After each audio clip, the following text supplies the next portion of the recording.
Pertama, menyalahi zahir hadis.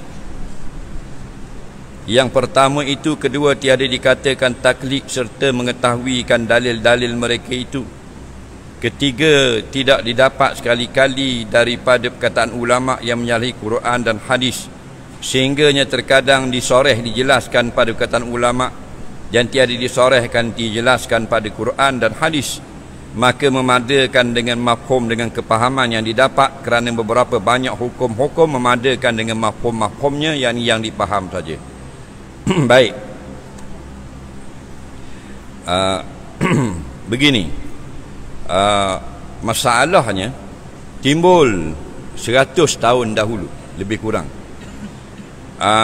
Perkataan-perkataan yang sangat berbahaya, iaitu kita hanya perlu mengikut Al-Quran dan hadis, tidak perlu kita mengikut pandangan-pandangan ulama, kerana hanya dua saja yang benar, iaitu Al-Quran dan hadis.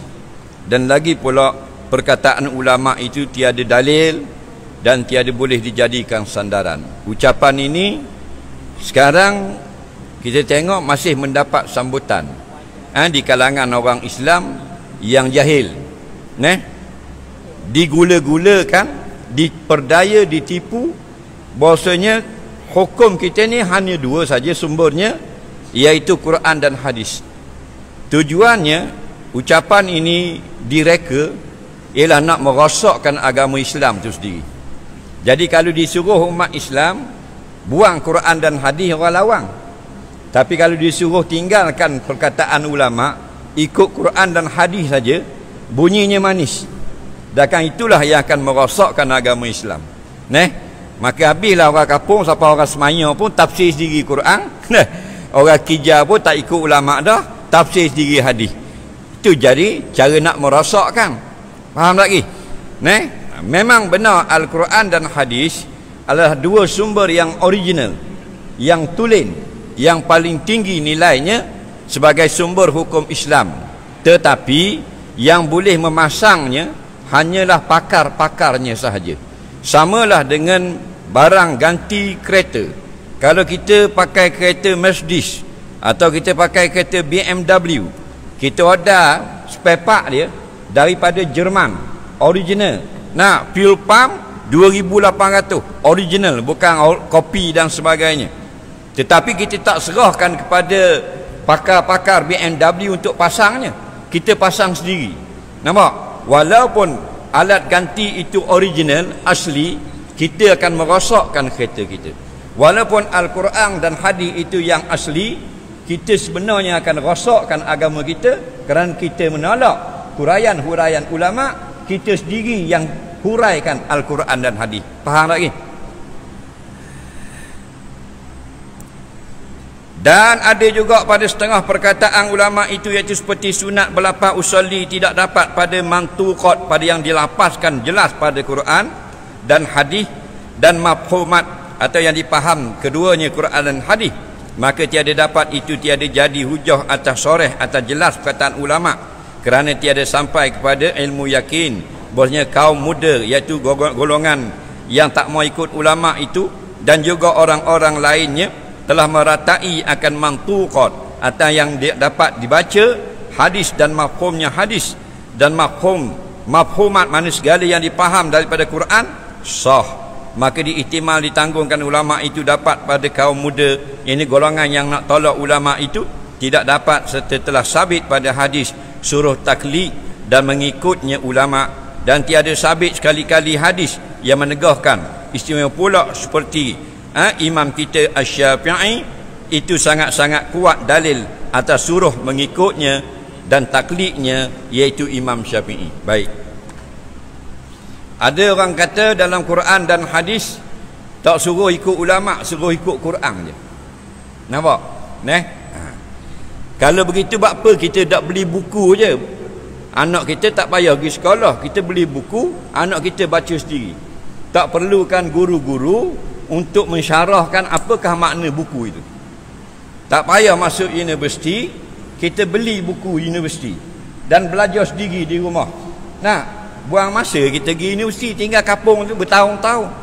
Tak, beli buku yang ori, yang mananya memang dikeluarkan untuk universiti, baca sendiri di rumah. Kenapa kita perlu ikut pula guru yang mengajar di sekolah rendah?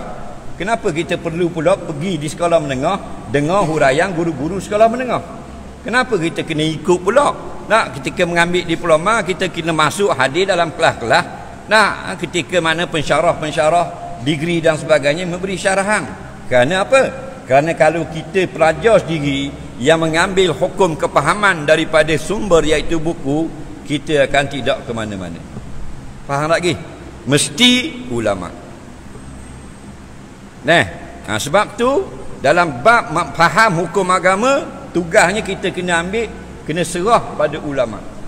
Rumah kita atak bocor, kita kena serah pada tukang atak ke kepada tukang ekong? Atak bocor, dia akan telefon tukang atak ke tukang ekong? Tukang atak. Tapi kalau rumah tu orang gila, dia akan telefon tukang ekong.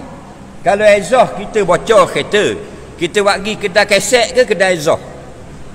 Kedai keset lah. Walaupun kita ulama besar mana pun, faham tak lagi? Kerana kita menyerahkan dalam hal ini, tukang keset, kedai keset ni atau kedai exhaust ni, dia lebih arif tentang masalah yang berlaku. Bila kita sakit, kita pergi dewan sukang ke, kita pergi klinik. Pergi klinik kerana kita tahu doktor lebih arif dalam bab merawat aku ini. Faham lagi? Maka dalam bab hukum hakam, nak tahu apa Quran hadis, kita kena serah ke siapa? Ulama lah, tak boleh kita sendiri. Adakah doktor kata, okey, awak sakitnya empedu dan bekak hati, obat dah tu, obat ambil diri apa masih ada orang jaga, pilih mana-mana, balik makan kedara? Boleh? Bahan tanah gitu. Nah, ambil ayat-ayat Quran, tafsir diri. Dalam dengar pun bengong. Tak, dalam ngaji 10 tahun pergi mengaji pun tak reti-reti. Nah, hati-hati.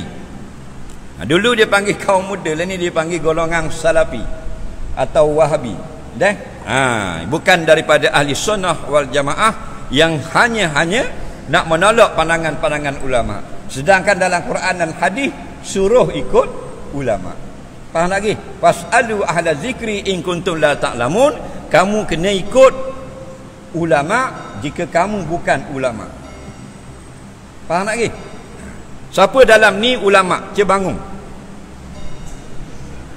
Maka dia tak wajib lah hadir pada malam ini dalam majlis ilmu, kerana dia sudah ulama. Nah, ingat sumbernya bukan Quran dan hadis saja, tapi halal haram itu 4. Quran, hadis, ijma', qiyas. Paling tinggi Quran dan hadis. Ijma' dan qiyas ini ulama. Nah, lebih-lebih lagi kalau Imam Syafi'i rahimahullah ta'ala. Kita bermazhab fiqh Syafi'i. Betul tak? Orang semaya mazhab Maliki. Mazhab Syafi'i. Siapakah Imam Syafi'i? InsyaAllah malam ni kita kenal. Dia bukan kelas ustaz, bukan kelas PhD, bukan. Nampak tak? Bukan. Jangan banding gitu. Lama kita banding mesin rupuk dengan Ferrari, mana laju? Jeng. Faham lagi?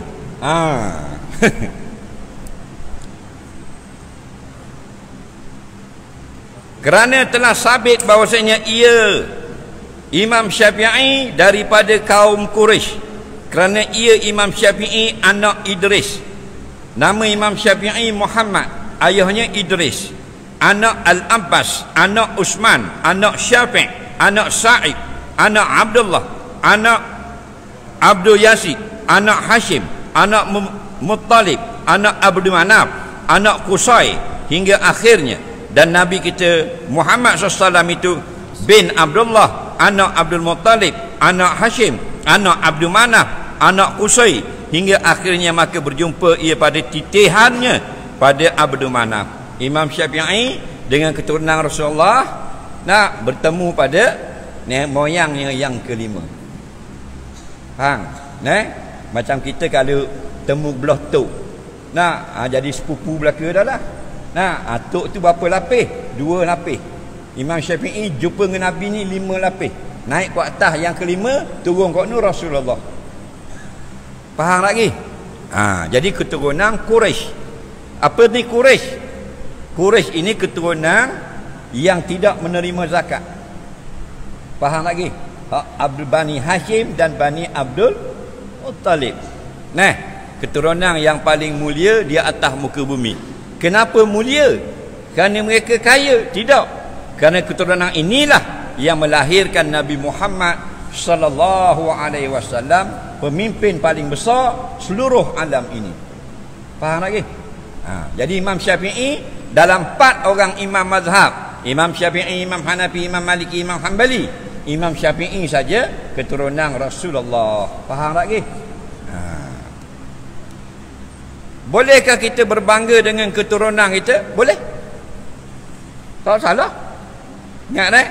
Kita kalau kita keturunan Said, kita bangga. Alhamdulillah, tak salah. Kita keturunan Tengku, bangga dengan keturunan kita. Silakan, tak salah. Faham? Kita keturunan Wang, keturunan Megak, kalau ada lah. Nik ke apa, kau pandai lah. Nah, bangga dengan keturunan harus. Yang dilarang, sombong dengan keturunan. Ada beza tak tu? Jangan tukar. Nah, ada orang dia kata tak boleh bangga dengan keturunan. Mu belajar di mana tak boleh? Hukumnya boleh. Faham lagi? Kita bangga boleh buat rumah 2 tekak, rasa bangga. Boleh. Yang tak boleh, hina rumah orang lain. Faham lagi? Kita rasa bangga dapat lulus degree, ngaji tinggi. Tak apa, jangan hina orang lain. Itu bangga yang dibenarkan syarak. Dah. Jadi kita bangga dengan keturunan kita, tapi kita rendah-rendahkan keturunan lain. Itu dilarang syarak. Nampak? Jadi kalau orang tanya, atas muka bumi ni macam-macam keturunan. Asalnya satu. Siapa? Nabi Adam AS. Faham tak? Kita keturunan Nabi tau. Keturunan Nabi belaka lah ni. Nabi mana? Nabi Adam lah.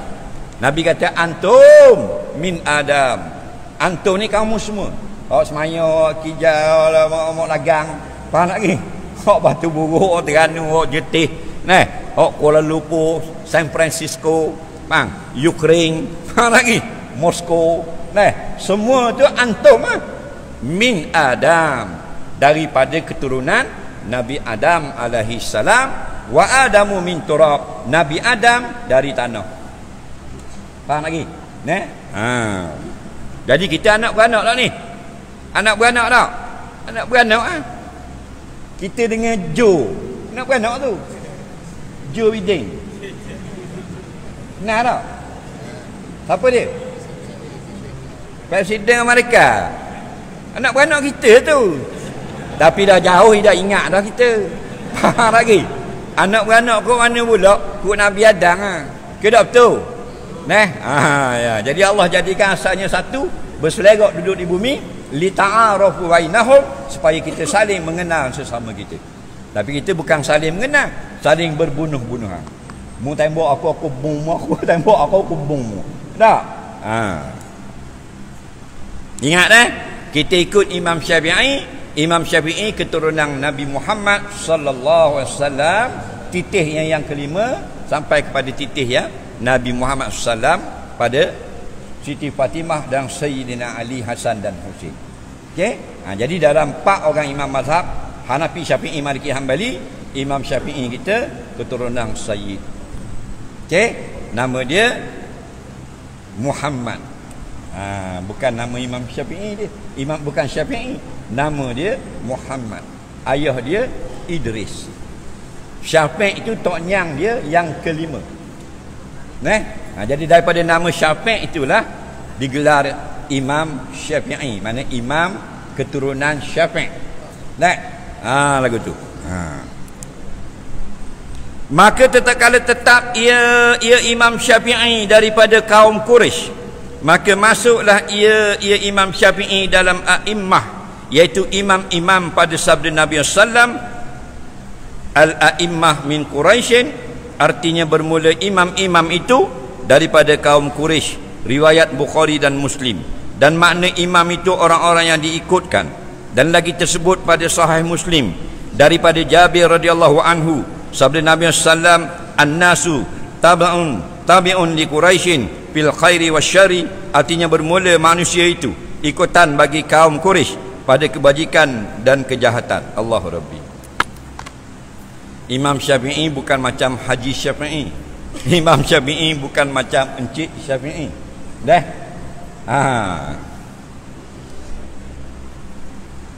Gurunya Imam Malik, muridnya Imam Hanbali. Tu Imam Syafi'i, dia bukan kelas ustaz. Dah. Bukan kelas dekan. Dia bukan kelas doktor PhD, bukan. Dah. Imam yang diikut oleh ulama-ulama dunia. Siapa di Malaysia ni hok sohu sangat? Ulama-ulama dunia ikut dia. Ada? Ada. Hok dok wa dalam Facebook, ulama dunia ikut dia. Tak ada. Faham lagi? Imam Syafi'i ni bila lahir? 150 Hijrah. Faham? Bila wafatnya? 204 Hijrah. Dekat 1300 tahun dah. Faham? Disemadikan 1300 tahun dah mati. Nama dia ni orang sebut lagi sampai kiamat. Faham tak? Kerana apa? Kerana Allah angkat dia. Faham lagi? Kita hidup lagi, orang tak sebut dah nama. Kalau mati faham? Mu rasa nama mu 1300 tahun dia orang sebut. Faham lagi? Jadi insah lah kita, tak usah nak pelekeh lah ulama dulu, tak usah berasa hebat. Orang yang berasa tinggi, orang itu Allah letak bawah. Faham? Man tawada'a rafa'ahullah. Barang siapa yang merendah diri, Allah angkat dia. 4 orang imam, Imam Hanafi, Imam Maliki, Imam Syafi'i, Imam Hanbali, 1200 tahun meninggalkan kita.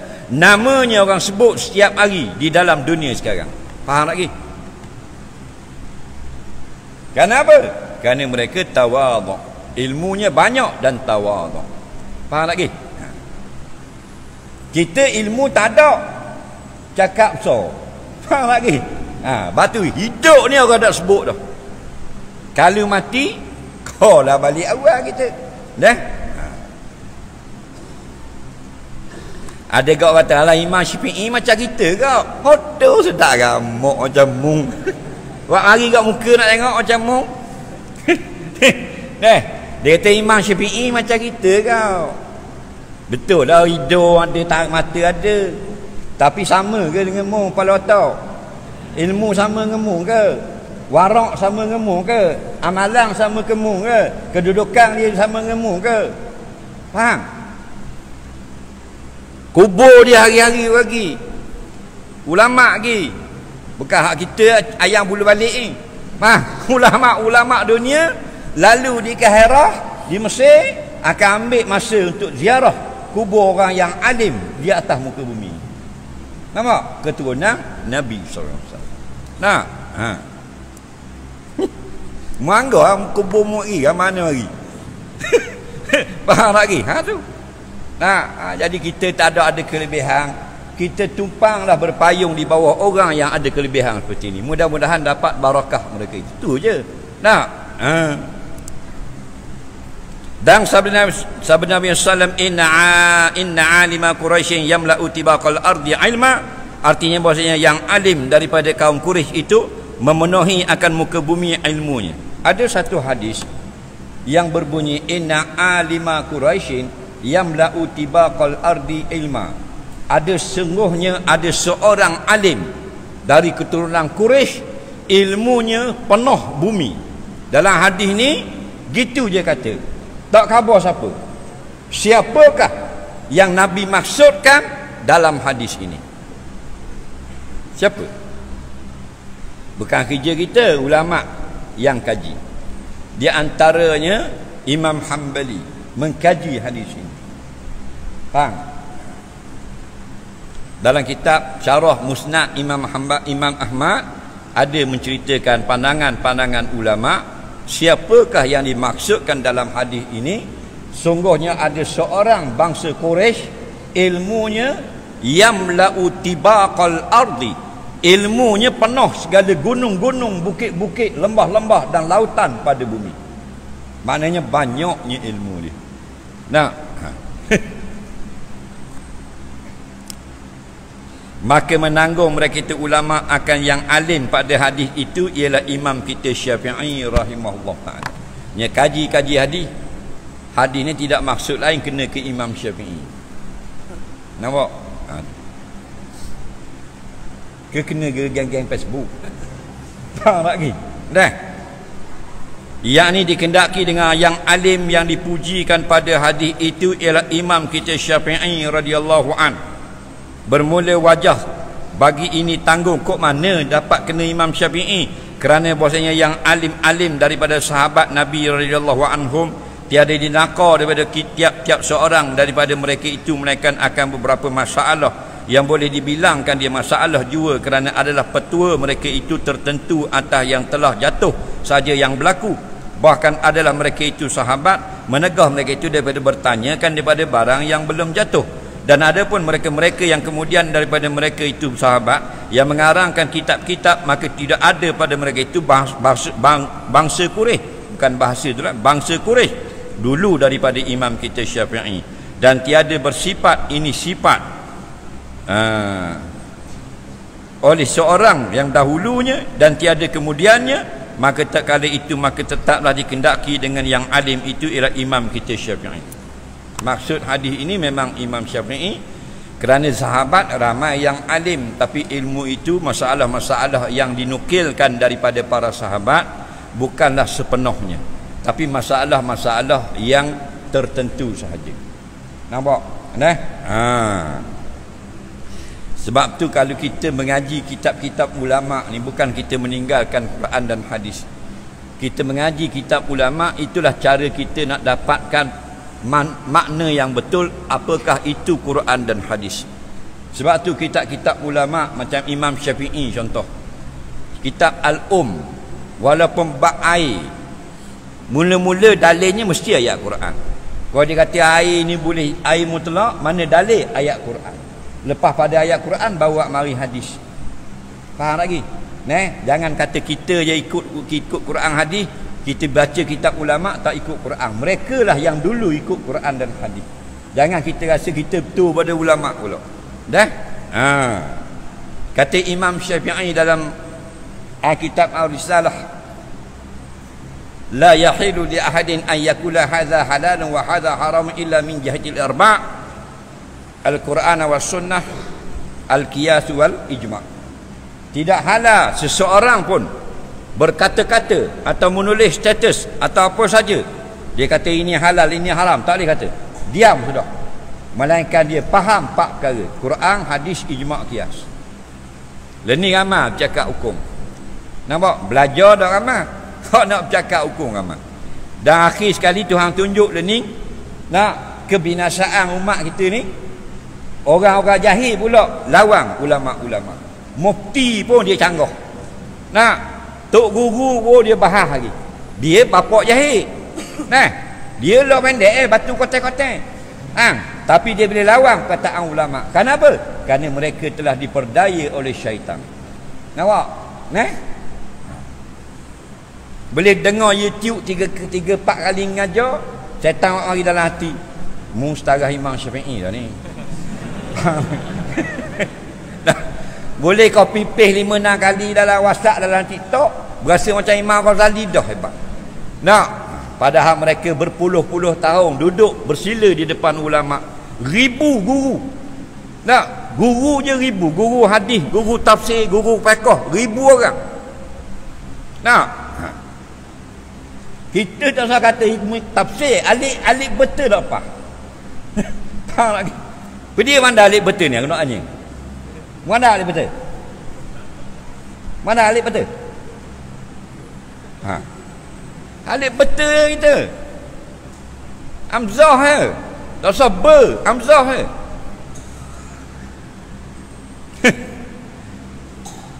Amzah tak ada amzah.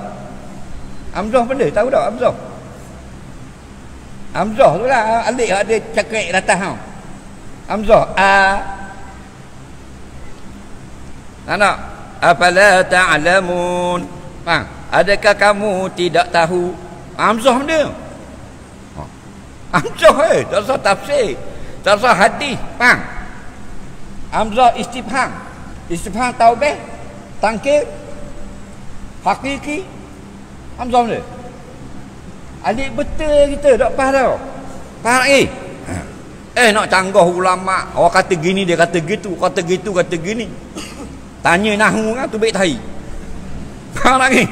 Tanya isti'arah kan, tanya aruk kan, tanya makulat, tanya ma'ani, tanya tasbih, tanya bayang. Tahu tak? Tak ertinya.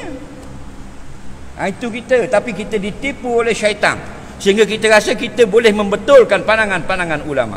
Tahu tak? Tapi ulama tu kita boleh kritik, pertikai dan sebagainya. Padahal kita batu kotak-kotak. Nah, alik betul tak usah jim ha kau. Alik betul nak tanya. Nah. Ulama tafsir lelah beri tafsir, kita canggah pula.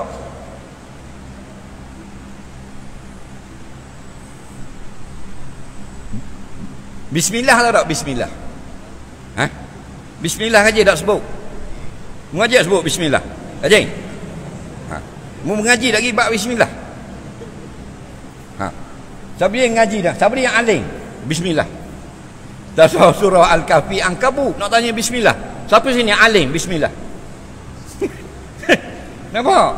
Mu duduk 10 tahun budak reti ngaji. Faham? Topik kita tanda, tak ada kaset, tengok YouTube mudah faham. Jangan batu syaitan jahat tipu kita. Nah, kita dengar bebek kurang boh. Mungkelah mufti dah. Nah, mu macam ke imam mujtahid dah.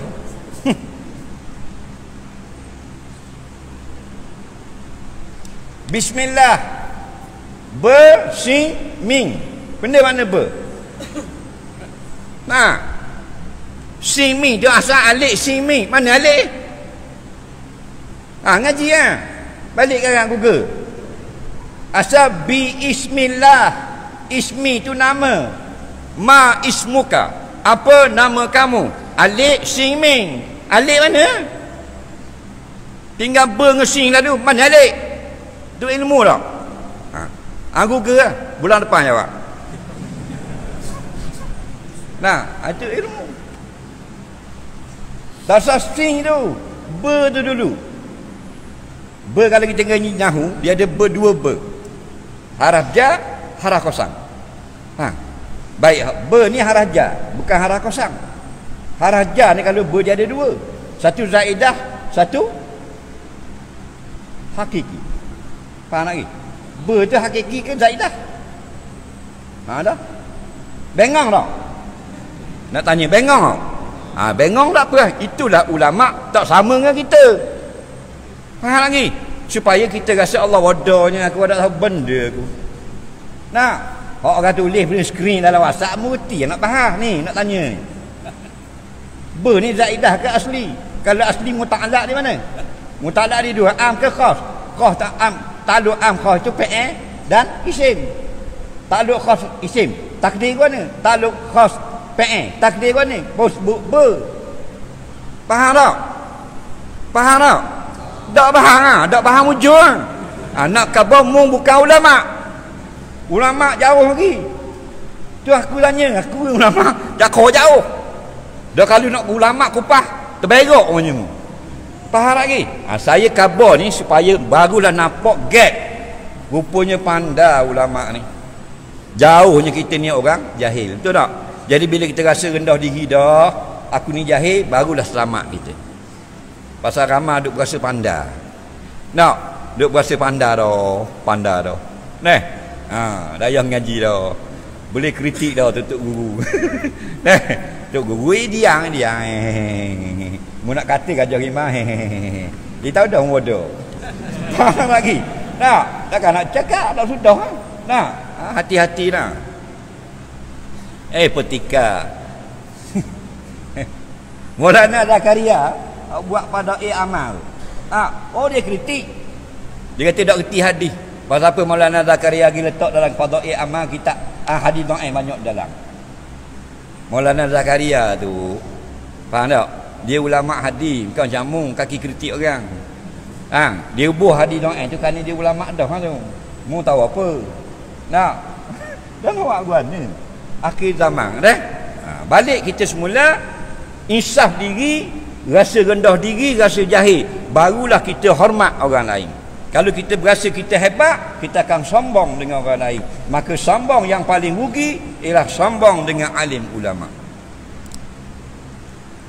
Maka sebegini sekali kuat dalil atas ikutan dan kepujian, maka macam mana lagi hendak diengkarkan sebenarnya dan ikutannya Imam Syafi'i. Kerana jikalau sekiranya tiada sebenar dan tiada boleh diikut, maka tentu sekali Nabi kita SAW tidak bersabda seperti demikian itu, kerana ia penghulu sekalian rasul dan anbiya dan sekalian makhluk yang maha suci daripada jahil dan taksir. Taksir makna cuai dan akal dan syarak. Tiadalah yang mengengkarkan sebenarnya dan kelebihannya Imam Syafi'i, melainkan seorang yang jahil atau zalim, yang asuh, yang melampau. Sebab tu kadang-kadang kita tengok ada juga orang tu orang mengaji sangat, ustaz juga, tapi dia buat-buat bodoh. Faham? Dia buat-buat bodoh. Kenapa? Kerana jahat yang ada di dalam diri ni. Nampak? Kita orang jahil jelah dia bertanya lagu tu. Tapi dia tu ustaz kita tanya gitu juga. Sebab apa? Takkan dia tak tahu? Tak, dia tahu, dia jahat. Nampak? Jadi bukan ilmu saja penting. Nah, sifat-sifat mahmudah, akhlak yang mulia itu perlu kepada orang yang alim, apatah lagi kepada kita orang yang jahil. Nah, orang alim perlu berakhlak mulia, apatah lagi kita orang jahil. Sangat-sangat perlu kepada akhlak yang mulia. Wallahu a'lam.